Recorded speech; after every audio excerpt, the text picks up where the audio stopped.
O certo é que o tempo custa passar nestas circunstâncias e nos força a preenchê-lo com maquinações que, como dizer, que podem à primeira vista parecer razoáveis, mas às quais estamos habituados. Você dirá, talvez seja para impedir que nosso entendimento sucumba. Tem toda a razão. Mas já não estaria ele perdido na noite eterna e sombria dos abismos sem fim? É o que me pergunto às vezes. Está acompanhando o raciocínio?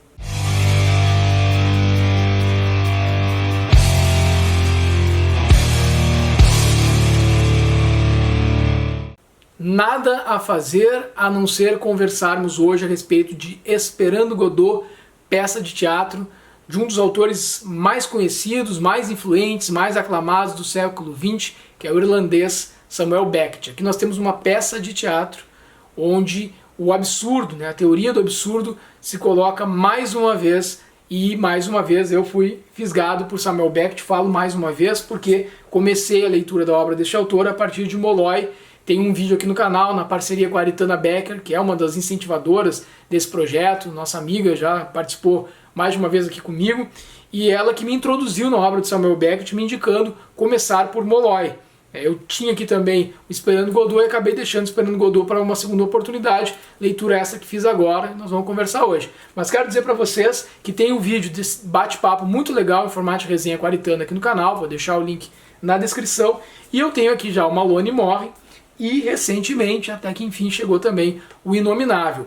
Esses três livros, Molloy, o Malone Morre e o Inominável, esses três, essa trinca aqui, forma a trilogia do pós-guerra. Samuel Beckett bastante influenciado pelas questões do pós-guerra, tudo aquilo que ficou para a humanidade de lição, digamos assim, e os sentimentos que afloraram naquele momento, naquele contexto, é onde ele começa a produzir sua obra, uma obra com uma carga bastante subjetiva, e que trata desse absurdo da existência humana. Então, ele é considerado um dos últimos modernistas, um cara que ele gosta de cutucar mesmo a gente a pensar no que seria a existência, mas sem querer dar respostas, sem querer que se tenha uma interpretação fechadinha, redonda, a respeito daquilo que ele nos provoca a pensar. É um grande provocador. Eu já falei mais de uma vez, vou falar de novo aqui no nome do meu grande provocador, o cara que me incentivou a entrar no curso de jornalismo, e aí já vai uma longa caminhada também na minha história como jornalista, que foi o Antônio Abujamra. Esse cara, para mim, é uma referência, onde eu assistia muitos dos seus programas ali no Provocações, e eu acho que o Beckett, assim como o Abujamra, para a gente trazer para a nossa realidade mais local aqui, foi um grande provocador, é um cara que merece mais destaque, portanto quero me comprometer aqui de voltar a falar do Beckett mais para frente também, com estas outras obras que são interessantíssimas e que nos dão muito a pensar também sobre o que acontece aqui nessa peça de teatro em 2 atos, que é Esperando Godot. Livro este que eu tenho aqui em mãos, uma edição da Companhia das Letras, bastante recente, mas ele é um livro de 1952, o texto, digamos assim, da peça de teatro é de 52. Esta edição aqui é de 2017. E antes de começar a falar,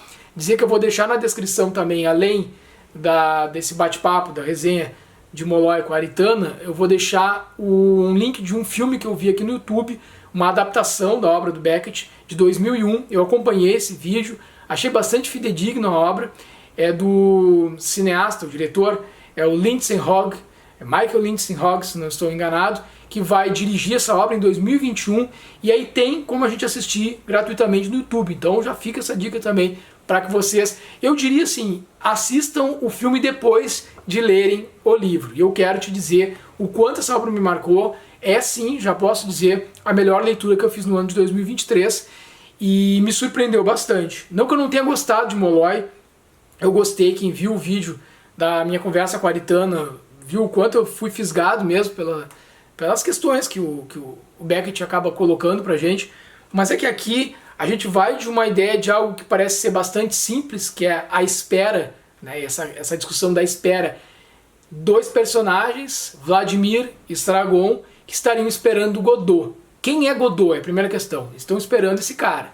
Mas Godot ele pode ser colocado de uma forma mítica. Esperar Godot seria esperar Deus, ou esperar um salvador, ou alguém, um provedor, alguém que vai acolher eles. Durante toda a obra passa essa ideia de que, enfim, quando Godot chegar, eles terão um pouco de paz, um pouco de calma, um pouco de alento, um pouco de conforto. eles serão de fato levados a um lugar onde aí sim a vida deles ganhará um determinado sentido. Mas acontece que Godot nunca chega. Então essa questão da espera aqui também, vou deixar outra dica para vocês, é muito bem trabalhada nesta obra aqui, O Deserto dos Tártaros, do Dino Buzzati. Aqui a gente tem uma resenha no canal também, por isso eu vou deixar na descrição para que você saiba um pouco mais da obra do Buzzati, onde a espera na obra do Dino Buzzati, ela é muito focada no personagem central, né, no Giovanni Drogo, que estaria à espera de uma grande batalha, daquela guerra que daria sentido à sua vida. E isso também nunca chega. Mas o Esperando Godot, ele vai nessa linha, só que coloca outros elementos a mais que vão nessa linha do que a gente estava conversando de início aqui, da ideia de o vazio da existência humana, né? O porquê disso tudo, o que nos coloca nessa constante espera e o que a gente faz para passar o tempo. E tem uma pegada cômica aqui também, que eu achei muito legal, no diálogo entre os personagens. Bom, nós temos ali um cenário, que é um cenário pós-apocalíptico, pode-se dizer assim, uma estrada, alguns cascalhos, assim, algo que denota que aquele espaço é um espaço onde teve, né, uma destruição, assim, não é um lugar bonito e agradável de se estar, uma pedra e uma árvore. E estes dois personagens que no primeiro ato eles aparecem em cena já nesse diálogo que traz como primeira questão a dor, o sofrimento. Então entra em cena o Vladimir e ele se depara com o Estragon sentado numa pedra tentando tirar uma bota. A bota está muito apertada, tem algo incomodando ele, ele está sentindo muita dor e está um sofrimento assim, muito grande mesmo para que ele consiga arrancar aquele sapato. E aí eles vão conversar sobre a questão das dores. Só que da dor física nós vamos para outras dores, nós vamos para questões de ordem inclusive religiosa. E aí vai se colocar a religião, né, a interpretação bíblica também como um passatempo, como algo que faria com que as pessoas se distraíssem nesta constante espera, espera de quem? Espera de Godot. Godot pode ser Deus, Godot pode ser qualquer coisa, né? Eu até comentei em outros vídeos com vocês, e é por isso que o Samuel Beckett é um autor interessantíssimo, porque ele não vai te dizer quem é Godot, e isso pouco importa, né? A nossa espera, a espera individual de cada um de nós, ela vai mudar de acordo com as circunstâncias das nossas vidas, como que nós nos colocamos na vida. Então uma pessoa muito religiosa pode ler sim a espera por Godot aqui nesta obra como algo que remeta à imagem desse Deus, né? Deste Salvador. Mas uma outra pessoa, um ateu ou qualquer outra pessoa que consegue entender essa ideia de espera de uma forma diferente, vai levar essa interpretação para um outro caminho, o que não tem problema nenhum, não existe o certo nem o errado. Já começa aí, já me ganha as obras que vão nesse sentido, vão nesta linha. Bom, então começa esse diálogo entre dois vagabundos, né, Vladimir e Estragon, eles estão com umas roupas bastante surradas, só tem no bolso do casaco do Vladimir, ele só carrega alguns nabos e uma cenoura. Essa cenoura também tem um aspecto ali que vai ganhando uma dimensão importante na conversa entre os dois, porque surge também a fome e a cenoura é o diferencial, né? É algo assim, só tinha uma para matar a fome que diferenciava do resto do que eles tinham para se alimentar ali, que eram apenas nabos, né? Então é interessante como que todo tipo de sensação, de sentimento, de necessidade humana se coloca ali nesse diálogo entre os dois. Então um sofre da dor do sapato que aperta, o outro sofre de uma incontinência urinária, não fica bem claro o que é ali, de uma situação em que ele precisa estar sempre indo urinar, que é o Vladimir, e até mesmo quando ele ri de alguma coisa com muita vontade, ele sente dor, aí ele diz, olha que é o destino, né, dos seres humanos, nem rir podemos mais, até o rir, até achar graça de algo, do próprio sofrimento, leva também ao sofrimento, no caso físico, aí, por essa moléstia que estava se abatendo sobre ele. Então, eles estão ali no constante diálogo de ir embora, né, de não ter nada a fazer e dessa espera, neste local, como eu comentei para vocês, até que chega um outro par de personagens, outros dois personagens, que é Pozzo e Luck. Então, ou Luck, aí fica a critério de vocês na interpretação, até no filme ali a pronúncia, se não me engano, é Luck e Pozzo, né? Eles vão entrar em cena para já arrebatar com corações e mentes, colocando em discussão relações de poder. Por quê?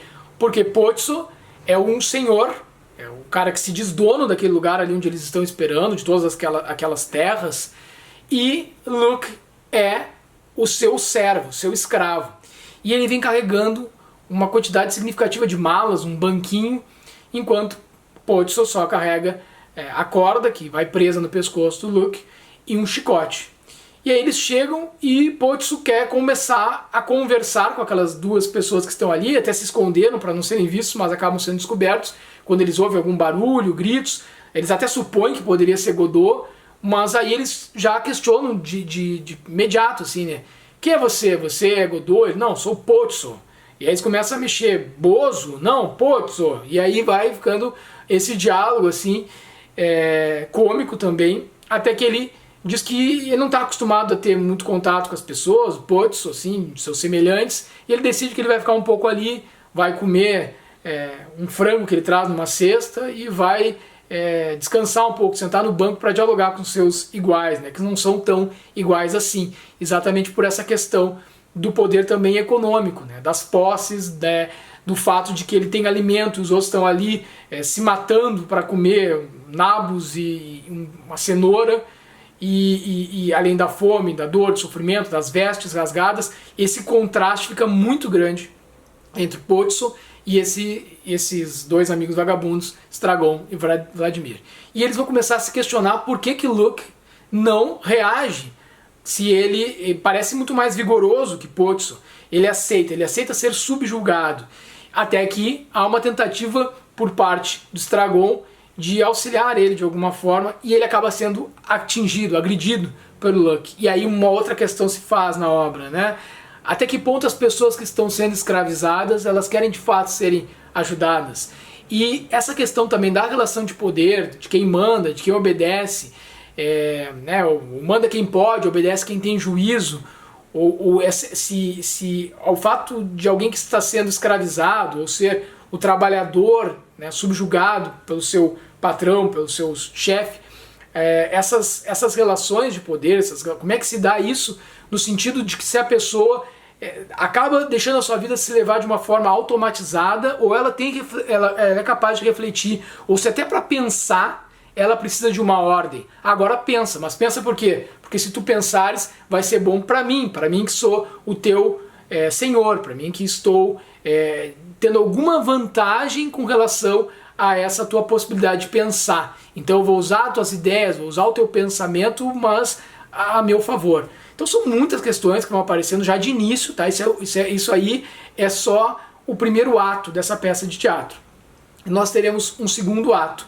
Nesse segundo ato retornam Pozzo e Luke quando Stragon e Vladimir estão ali de novo nessa constante espera, mas eles ganharam uma certa esperança para começar esse segundo ato, porque no finalzinho do primeiro ato aparece mais um personagem, que é um garoto, um menino, que vai chegar até eles ali, e ele vai dizer que ele estava escondido, ele não tinha aparecido ainda porque estava com medo, principalmente do Pozzo, né? E ele chega para dar um recado, que seria um recado supostamente de Godot. Aí, bom, se ele estaria inventando esse recado, se ele ouviu eles comentando e está tirando onda com a cara dos dois vagabundos, ou se de fato seria o recado de alguém, e esse alguém identificado como Godot, fica também a critério de quem está assistindo a peça, de quem está lendo o livro, vendo o filme, para poder interpretar. E ele diz que Godot mandou avisar que ele não poderia vir naquele dia, mas que ele viria no dia seguinte.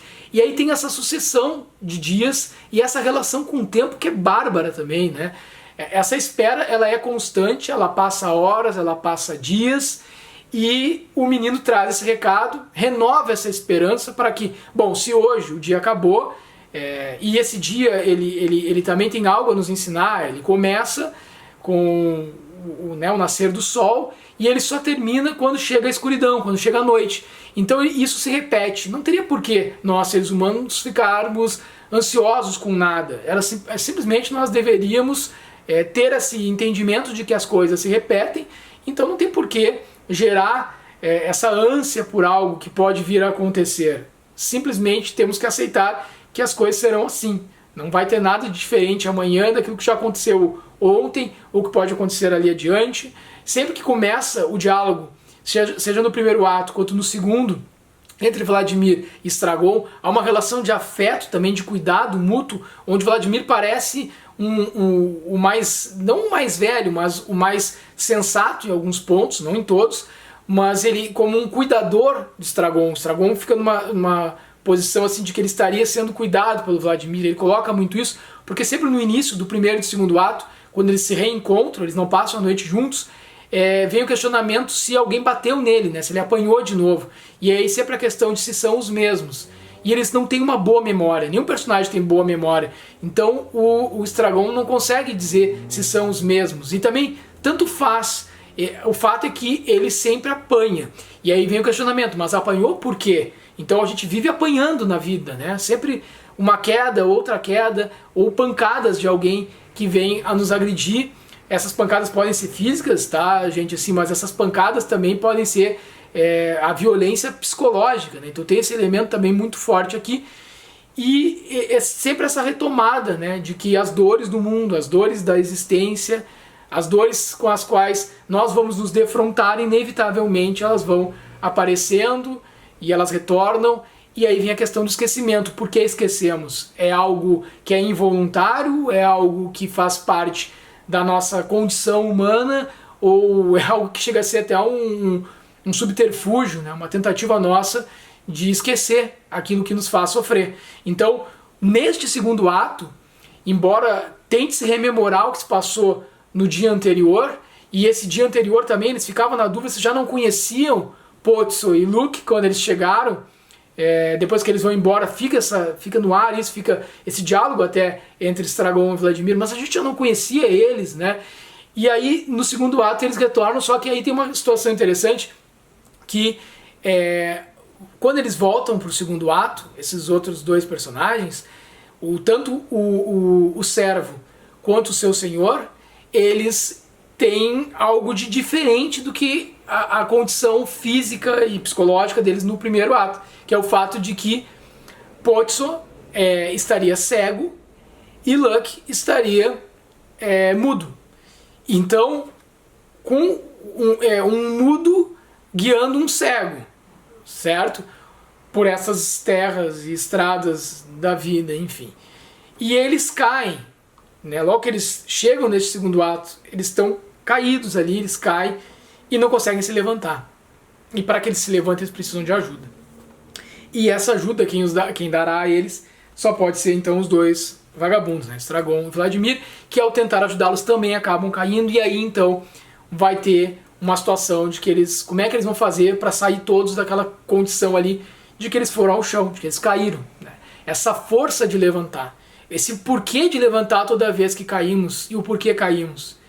E, enfim, como é que, o questionamento, né? Como é que cegos podem ser senhores de mudos, e como é que mudos podem guiar cegos, e o quanto nós não estamos, cada um de nós, a maioria de nós certamente, nessa posição de mudos, pessoas que devem ficar caladas para guiar aqueles, para guiar não, para levar adiante, mas não que sejamos nós que estejamos direcionando o caminho. Nós guiamos, nós conduzimos, digamos, aqueles cegos, mas o caminho já está traçado por alguém que é incapaz de enxergar as coisas ao seu redor da forma como elas são. Essa é uma interpretação possível, feita por mim e dividida aqui com vocês neste canal. Então eu marquei várias coisas, tá? Várias passagens assim, que eu achei interessantíssimas. Eu até estava na dúvida o que eu ia dividir com vocês e tal. Não separei uma específica para ler aqui. Mas eu gostei muito da obra justamente por essa questão de nos permitir refletir sobre questões que, às vezes, essa questão da espera, da confusão, da incerteza, essa dúvida permanente, essa nossa ansiedade por querer traçar um projeto de vida, de existência, não só para nós, muitas vezes, para os nossos filhos, para os nossos parentes, mães, pais que já vão perdendo alguma certa condição física também, e a gente quer determinar rumos, ou mesmo quando nós somos mais jovens também, pode ser que tenham pessoas mais jovens assistindo, e a gente está meio que numa incerteza de escolhas, de por onde vai, o que fazer. Muito que aparece assim é esse vazio. E aí esse é um outro ponto que eu quero falar antes de encerrar o vídeo, que tem a ver com este cenário, mas na figura da árvore, né? Eu nem sei se a árvore não poderia ser considerada também uma personagem dessa história. Porque a árvore, ela está ali e ela é constantemente, digamos assim, visualizada, adulada, considerada como um objeto que pode servir de uma saída. E que saída seria essa para esses personagens que estão ali conscientes de que não há nada a fazer a não ser esperar? Bom, se não há nada a fazer e o que a gente vai fazer hoje vai se repetir amanhã e assim subsequentemente, por que a gente não se enforca, não se mata? Eles chegam a questionar isso. E aí entra uma questão entre a vida e a morte que chega a ser até cômica ao final do livro, mas eu vou deixar para vocês descobrirem o quanto isso foi cômico e por que foi cômico, porque de fato eles não conseguem ir às vias de fato, eles não conseguem se matar, né? Eles não levam adiante esse plano de suicídio. Mas essa ideia de suicídio, ela pode se dar de diversas formas, porque não é necessariamente alguém ali a tentar contra a sua vida de uma forma bastante imediata. Isso pode acontecer aos poucos, né? A gente tem outras obras na literatura que tratam dessa questão do suicídio, Dostoiévski, Tolstói abordam bastante essas questões, né? Mas a própria morte de Ivan Illich, que eu não trouxe ainda para o canal, que é um livro bastante interessante, as pessoas muitas vezes elas vão condicionando a sua vida e tendo hábitos e fazendo coisas que é uma forma de uma morte lenta, a qual vai se submetendo cada um de nós por, de repente, um esvaziamento do sentido da existência, né? E aí, essa questão da árvore, eles chegam a conversar no início e depois volta ao final, de que eles, e no final do primeiro ato também eles retomam a ideia da árvore, né? Por que aquela árvore está ali? Mas se eles estão esperando Godot, então é Godot que vai decidir se eles devem ou não se enforcar. Tem que vir algo supremo, algo que está para além deles, assim, que vai direcionar até isso, né? Vai condicionar o valor que eles devem dar para a existência e para a finitude. Mas eles chegam a pensar em se enforcar na árvore. E aí eles vão começar um diálogo logo no início da peça, em que eles consideram isso, mas eles começam a pensar, e aí o Estragon vai falar para o Vladimir, né? Olha, tem que ver o seguinte, porque você é mais pesado. Então, se a gente começar na ordem de que eu tento me matar, né, e eu vou ali me enforcar nessa árvore, e eu vou primeiro, eu sou mais leve, eu posso ter êxito com isso, hein? Será que é isso mesmo que eu quero? E aí depois, se você que é mais pesado tentar fazer o mesmo, e aí o galho quebra, porque essa árvore não me parece muito confiável, você vai ficar sozinho. Então ficar sozinho acaba sendo pior do que se defrontar com a morte dessa forma, que é a forma mais assustadora que tem, mais triste, né, abominável, que é tirar a própria vida.